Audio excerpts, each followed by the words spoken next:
네, 안녕하세요. 반갑습니다. 코인아빠입니다. 어저께 밤에 이더리움이 610만원 언저리 구간들을 터치를 하고 모두 회복해주는 흐름들이 나와줬지만 제가 오늘 오전에도 여러분들께 올려드렸다시피 지금 보시면 중국 상무부에서 미국과 실무급 협의를 현재 진행이 되고 있다라는 이런 기사들을 제가 게시물을 통해서 올려드렸었는데 마찬가지로 현재 어떻게 보면 이 무역 협상이 원활하게 잘 되고 있는지 여부가 아직까지 결정이 된 게 아니잖아요. 무조건 합의가 됐다라는 것은 아니기 때문에 이런 불확실성이 하루하루 나올 수가 있습니다. 그래서 이게 오늘 당장에 실무 협의가 들어간다라고 해서 이게 지금 당장에 좋은 결과를 이끌어내는 부분들은 아니다 보니까 이런 불확실성이 다시 한 번 더 시장에 반영이 되면서 이더리움이 떨어졌다라고 볼 수가 있습니다. 그렇다 보니까 현재 이더리움의 CBD를 보시게 되시면 이 CBD를 보는 이유는 딱 하나입니다. 현재 이 자주색 고래와 그리고 주황색 고래가 현재 매수를 많이 하고 있는지 아니면 매도를 많이 하고 있는지를 보여주는 거예요.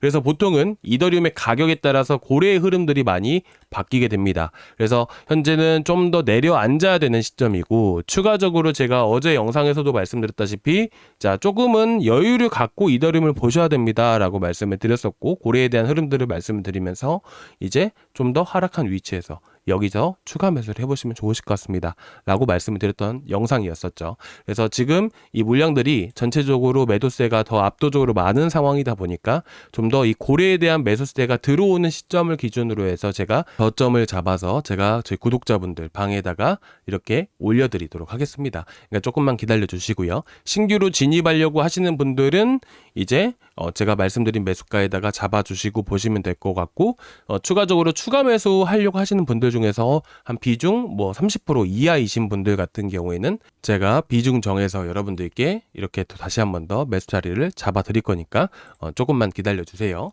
그래서 오늘 같은 경우에는 어떤 내용들을 좀 준비를 했냐면, 이제 여러분들이 이더리움을 들고 계신 분이시라면 반드시 아셔야 되는 사실이 하나 있습니다. 자, 그게 뭐냐면 이 밸리데이터의 물량이죠.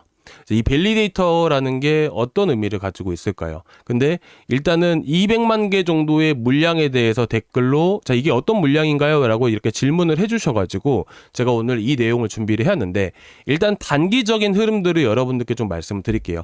자, 왜 이런 걸 먼저 말씀을 드리냐면, 일단 기본적으로 내일 CPI가 발표될 예정입니다. 보시다시피 미국이 현재 셧다운 상태에도 이 물가 지표를 발표를 한다라고 얘기를 하게 됩니다. 자, 그런데 제가 이전에도 항상 말씀드렸다시피 우리가 소비자 물가 지수를 예상을 할 때 가장 중요한 부분들이 뭐라고 했죠? 이 CPI는 예상이 가능하다라고 여러분들께 말씀드렸습니다. 대략 한 70-80% 확률로 예상이 가능한데, 예상을 하는 방법이 뭐냐면 PPI를 보는 거예요. 그런데 이 PPI는 언제 발표가 되죠? 다음 날인 16일 날 발표가 된다라고 합니다. 그러면 어떻게 예상이 가능할까요? 자, 기본적인 예시를 가지고 제가 말씀을 드릴게요. 자, 우리가 핸드폰을 구매한다라고 했을 때 이 핸드폰은 어디서 나오는 건가요? 갑자기 나 구매했어 라고 하면 갑자기 내 손 안에 등장하는 게 아니잖아요. 이거는 공장에서 생산이 되어서 만들어지는 겁니다. 그리고 나서 소비자인 우리한테 이렇게 들어오는 것이죠. 마찬가지로 물가 또한 소비자한테 먼저 영향을 미치게 될까요? 아니죠. 생산이 된 다음에 소비자한테 연결이 되는 부분들이기 때문에 생산자 물가 지수가 생산자한테 먼저 영향을 미친 다음에 소비자한테 영향을 주는 순서대로 움직인다, 이렇게 보시면 될 것 같아요. 그래서 이번 달에 발표하게 될 생산자 물가 지수는요, 다음 달, 다다음 달까지 영향을 미친다라고 보시면 될 것 같고, 마찬가지로 이번 달에 발표하게 될 소비자 물가 지수는 9월 달 그리고 8월 달에 나왔던 생산자 물가 지수에 영향을 받는다라고 보시면 될 것 같아요. 그래서 생산자 물가 지수라는 말은 결국 소비자 물가 지수의 선행 지표다라는 말이 있습니다. 아시겠죠? 그러면 우리가 봐야 되는 게 뭐예요? 저번 달 것을 우리가 보면 되겠죠. 그런데 지금 실제치를 보니까 어때요? 예측치에 비해서 대폭 하회하는 수치가 발표가 되었습니다. 언제? 바로 9월 10일 날. 그죠? 그러면 우리가 이런 이론대로 봤을 때는 결국 소비자 물가 지수는 이번에 어떻게 나올 수가 있을까요? 예상치를 하회하는 수치가 나와줄 가능성이 높다라고 볼 수가 있는 겁니다. 그런데 제가 여기까지만 보는 게 아니고요, 여러 가지 지표들을 보는데 또 신뢰를 갖고 보는 지표가 하나 더 있습니다. 바로 이것은 뭐냐면 클리블랜드 연방준비은행의 인플레이션 나우캐스팅이라는 자료예요. 일단은 10월 달에 발표된 수치는 9월 달에 CPI를 발표를 하는 겁니다. 그래서 우리가 9월 말일 거를 우리가 봐야 됩니다. 자, 그래서 3분기를 클릭을 해주시고요. 여기서 이제 PC랑 코어 PC를 제외하고 보겠을 때 10월 1일 날짜로 보겠습니다. 자, 9월 30일로 볼게요. 보니까 코어 CPI는 몇이죠? 3.38%예요. 그리고 CPI 인플레이션은 몇인가요? 3.28%예요. 현재 여러분들이 이 소비자 물가 지수가 예상대로 이론대로만 봤을 때는 예상치를 하회하는 수치가 나와줄 수 있겠지만 중요한 것은 연방준비은행에서 지금 예상하고 있는 인플레이션 수치는 3.3%가 평균치로 나와주고 있습니다. 자, 그렇게 되면 이전치에 비해서 대폭 상회할 가능성이 높아질 수도 있겠죠. 이론상으로 봤을 때는 예상치에 부합하거나 하회할 수가 있어요. 근데 지금 클리블랜드 자료에 의하면 현재 예상치를 상회할 가능성도 있다는 거예요. 그래서 저 같은 경우는 보통 이제 저번 달, 저저번 달 같은 경우도 제가 분명히 말씀드리잖아요. 자, CPI 이번에 좋게 나올 겁니다. 나쁘게 나올 겁니다. 이런 거를 미리서 발표 일주일 전부터 말씀을 드립니다. 그렇잖아요. 근데 이번 같은 경우에는 어떻게 나올 겁니다 라고 말씀을 드리기가 많이 어려울 것 같습니다. 그래서 지금 현금 비중을 들고 계신 분들은 계속해서 관망에 가시면서 보시는 걸 여러분들께 권유해 드리고 싶습니다. 이게 결과치가 또 낮게 나와가지고 올라갔는데 놓쳤네 뭐네 이런 게 아니고 지금 리스크를 생각을 해야 되는 게 우선적이라고 말씀을 드리고 싶어요. 그래서 지금은 좀 더 조정이 나와도 이상하지 않다 라고 보는 겁니다. 그래서 현재 클리블랜드 데이터들을 봤을 때 여러분들은 어떤 생각이 드세요? 조금 지켜봐야겠다는 생각이 드시지 않으신가요? 그래서 지금 투심 자체도 관세에 대한 부분들도 오늘 충분히 영향을 미치고 있는 부분들이지만 지금 일해에 대한 지금 이런 CPI가 발표되기 전이기 때문에 변동성이 좀 더 확대해 나갈 수가 있다라고 생각을 해요. 그래서 지금 제가 이걸 먼저 보여드리는 거예요. 고래들의 매수세가 계속해서 나오고 있으니까 매수세로 전환됐을 때 우리가 보는 게 맞다라고 보는 겁니다. 지금은 추가 매수를 하시려거나 이제 신규 매수를 고려하고 계신 분이시라면 일단은 어떤 가격대를 잡아드릴 수는 있어요. 근데 이 고래들이 물량이 거기서 들어올지 안 들어올지 어떻게 알아요? 그렇잖아요. 실시간으로 확인을 해봐야 알 거 아니에요. 그래서 제가 여기다가 올려드린다라고 말씀을 드린 거예요. 그러니까 여러분들이 구독자방 꼭 참고해서 봐주셨으면 좋겠고요. 그리고 저희 구독자분들, 아직 저희 구독자방에 안 들어와 계신 분들 같은 경우에는 저희 고정 댓글란에 링크가 하나 있습니다. 이 링크를 타고 들어오시면 되시는데 클릭을 하시면 이 페이지가 나와요. 그래서 여기서 실시간 소통방 입장을 눌러주시면 보시다시피 저희 구독자방에 제가 링크를 문자로 발송을 해드릴 겁니다. 그리고 이제 여기 방은 저밖에 말을 못합니다. 그쵸? 저밖에 말을 못해요. 그렇다 보니까 여러분들이 어떡합니까? 이제 답답하고 궁금한 게 있으면 물어보고 싶은데 이제 실시간 정보 공유방이다 보니까 물어보시기가 조금 어려우실 거예요. 그래서 제가 지금 보시는 것 같이 저희 구독자 소통방을 또 하나 더 만들어서 이렇게 종목 진단방으로 쓰고 있습니다. 그래서 여러분들이 보유 종목 진단방까지 눌러주시면 안녕하세요 코인한바입니다 하고 문자로 링크를 2개 발송을 해드릴 거예요. 그래서 들어오셔서 물어보시면 제가 문의하신 거에 대한 답변을 계속해서 실시간으로 답변을 드릴 겁니다. 그러니까 궁금하시거나 걱정되시는 거 있으시면 언제든지 편하게 말씀을 해주시고요. 아시겠죠? 좀 더 빠져야 됩니다. 아직 멀었습니다. 어제 말씀드렸던 자리가 598만원에서 600만원 사이인데 고래들 흐름부터 보는 것들은 제가 좀 이따가 다시 한번 더 말씀을 드릴게요. 일단은 이제 본론으로 들어가서 또 이어서 말씀을 드릴 건데 여기까지 보셨을 때 일단 기본적인 CPI에 대한 흐름들과 정보들을 여러분들이 보셨을 때 이제 조금이나마 도움 되셨다면 구독과 좋아요 한 번씩 부탁드려도 될까요? 자, 구독과 좋아요, 전체 알람 설정까지 꼭 부탁드리도록 하겠습니다. 자, 그러면 바로 본론으로 넘어가서 말씀을 드릴 건데요. 지금 보유하려고 하시는 분들, 그리고 보유하신 분들 같은 경우에는 앞으로 나올 물량에 대해서 미리서 대비를 하시는 게 좋습니다. 그리고 밸리데이터 큐. 자, 정말 쉽게 제가 말씀을 드려보도록 하겠습니다. 이 밸리데이터라는 게 어떤 역할을 하느냐, 쉽게 비유해서 여러분들께 말씀드릴게요. 이 밸리데이터라는 게 뭔지, 어떤 역할을 해주는 건지, 이더리움 네트워크 안에서 어떤 검증을 하는 건지 이런 것들까지 다 말씀을 드리면 머리가 어질어질합니다. 그래서 간단하게 말씀을 드리면 우리가 삼성전자가 있다고 가정을 해봤을 때 이 삼성전자가 직원들이 있을 거 아니에요. 근데 이 삼성전자의 직원이 한 명도 없으면 어떻게 될까요? 자, 망하겠죠. 회사의 주인은 직원이란 말도 있잖아요. 그렇지? 그렇죠? 그렇다 보니까 이 삼성전자 안에 직원이 없으면 망하게 됩니다. 이 똑같다고 보시면 될 것 같아요. 이더리움 안에 이 직원 역할을 해주는 게 바로 밸리데이터라고 여러분들이 보시면 될 것 같습니다. 그래서 이 이더리움 네트워크 안에서 검증을, 우리가 이더리움 네트워크를 이용해서 지갑과 지갑 간의 물량을 이동을 시키거나 돈을 이체를 시킬 때 검증이라는 걸 하게 돼요. 그래서 이 검증자가 반드시 필요로 하게 됩니다. 그래서 그 밸리데이터가 검증인이라고 얘기를 하기도 하고요. 그래서 직원과 같은 개념이구나 라고 보시면 됩니다. 근데 지금 어떤 상황이냐? 직원이 퇴사를 하는 상황이다. 이렇게 보시면 될 것 같아요. 그렇죠? 그러면 어떻게 돼요? 직원이 퇴사를 하면 이더리움에 대한 신뢰도 잃을 수밖에 없겠죠. 그렇죠? 근데 이 직원이 현재 새로 교체되면서 새로 교체되고 있다. 새로운 직원들이 현재 다시 또 들어오고 있는 과정이다. 이렇게 보시면 되세요. 그런데 이 삼성전자에 입사를 하려면 우리가 삼성전자에서 나오는 시험도 봐야 되고 여러 가지 절차를 많이 거쳐야 돼요. 그렇죠? 이제 입사해 보신 분들은 아실 겁니다. 대기업들도 마찬가지죠. 근데 마찬가지로 이더리움도 함부로 밸리데이터가 될 수가 없어요. 어떻게 되어야 되냐면 32개, 최소한으로 이더리움의 32개, 32ETH 32개를 가지고 스테이킹을 해놔야 돼요. 스테이킹을 해놔야지만 이 밸리데이터가 될 수 있는 하나의 자격이라는 게 생기게 됩니다. 그래서 우리가 밸리데이터에 대한 이런 지표들을 확인을 할 때는 여기 자세히 보시면 비콘 체인 밸리데이터 위드로스라고 되어 있죠. 이게 32개 ETH. 이게 원금이다 라고 여러분들이 보시면 되세요. 뭐 당연히 그 이상도 할 수가 있겠죠. 그래서 이 빨간 색깔 왔다 갔다 하는 지표가 있죠. 이게 뭐냐면 실시간으로 이날에는 몇만 개 정도의 물량이 빠져나왔는지를 얘기를 해주는 거예요.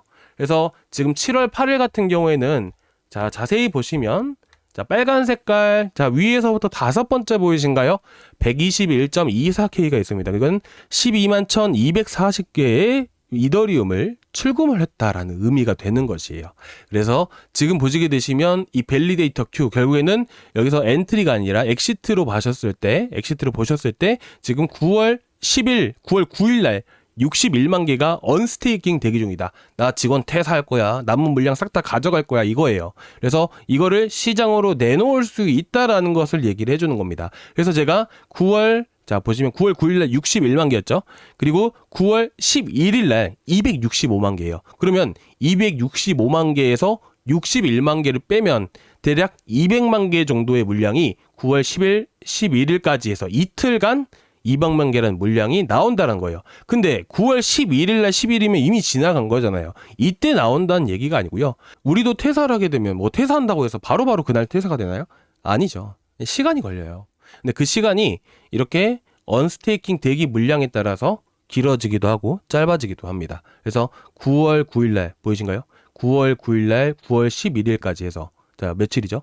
9월 9일 날 이 60만 개 그리고 9월 10일 날 나머지 40만 개 물량은 10일과 그리고 18일 날 나온다는 거예요. 그러면 9월 9일을 기준으로 해서 10.71일이면 이 9월 20일 날 이미 풀렸다라는 거예요. 그렇죠? 그리고 9월 10일 날 18일 소요된대요. 그렇죠? 그러면 9월 28일 날 물량이 나왔다는 거예요. 9월 11일 날 46일이 걸린대요. 9월 11일 날 46일이 걸린다라는 거예요. 그 46일을 계산을 해봤더니 27일입니다. 앞으로 2주 후에 약 2주 후에 200만 개의 물량이 이때 풀린다라는 거예요. 아시겠죠? 이렇게 보시는 게 맞아요. 그러면 이때 200만 개가 시장으로 나오면 어떻게 될까요? 많이 떨어질 수가 있겠죠. 그래서 우리가 이날은 정말 조심해야 된다라는 것이죠. 그런데 여기서 한 가지만 더 보겠습니다.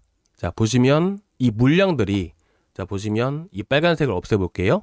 그래서 여기 가운데 보시게 되시면 Supply on Exchanges라고 보이시죠? 거래소 공급량입니다. 이 거래소 공급량이 빠진다라는 것은 무슨 의미일까요?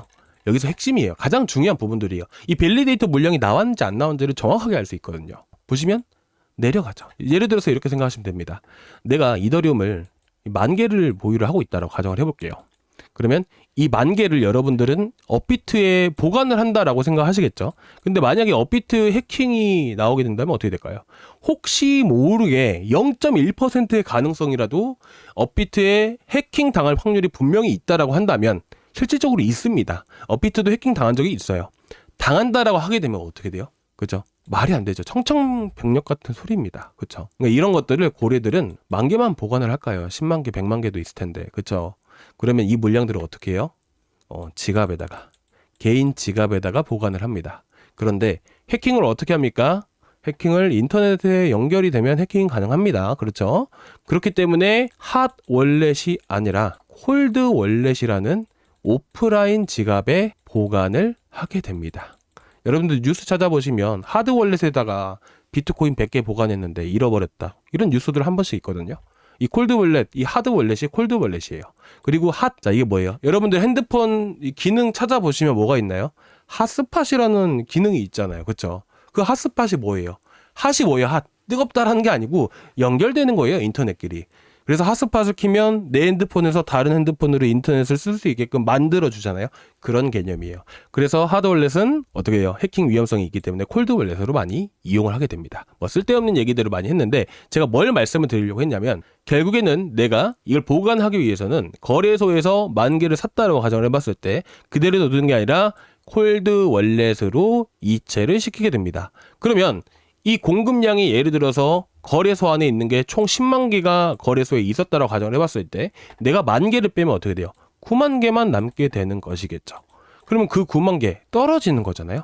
그래서 거래소 공급량이 줄어든다라는 것은 고래들이 세력들이 매집을 한다라는 것과 같습니다. 그래서 이 스테이커 물량들이 이 스테이킹, 언스테이킹 물량들이 되고 나왔을 때 거래소 물량이 줄어들었다라고 하게 된다면 이 물량을 던진 걸까요? 아니면 이거를 지갑에 보관을 해둔 걸까요? 이런 걸 이렇게 제가 한번 여쭤보고 싶습니다. 어떻게 될까요?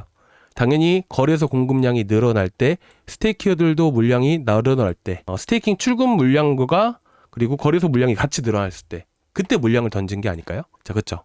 한 가지만 알아볼게요. 자, 오늘 너무 길었는데 끝까지 들어주신 분들 정말 감사드리고요. 자, 그렇죠? 일단은 보겠습니다. 9월 10일 날 나오는 게 18일이에요. 18일 걸린대요. 그러면 9월 28일 날 40만 개 물량이 나왔다는 거예요. 한번 체크를 해보겠습니다. 자, 보시게 주시면 9월 28일이었습니다. 그렇죠? 9월 28일 날 어때요? 자, 왼쪽에 제일 보시면 85,887개예요. 아까 40만 개 출금이 돼야 되는데 85,000개밖에 아직 출금이 제대로 안 된 겁니다. 그런데 그 밑에 쭉 보니까 거래소 출금 이런 거래소 공급량을 보니까 어떻게 돼요? 내려가죠. 올라와야죠. 올라와야 뭐예요? 거래소로 이동을 시켜서 매도를 했다는 거예요. 그렇기 때문에 이제까지 스테이킹 했던 스테이커들의 물량들이 언스테이킹 된 물량들이 지금 출금이 되고 있는 것은 사실이나 이 물량이 나오지는 않고 있다는 의미죠. 여기서 우리가 한 가지 더 유추해서 알 수 있는 부분들은 제가 다음 시간에 말씀을 드릴게요. 이 영상 40분, 50분짜리도 될 수가 있을 것 같아요. 그래서 여기까지만 말씀을 드릴 건데 이제까지 결론만 말씀을 드리면 이 밸리데이터들의 언스테이킹 물량의 흐름들을 봤을 때 일부 물량들은 매도를 하는 건 맞습니다. 근데 대부분 거의 80% 이상의 물량들은요.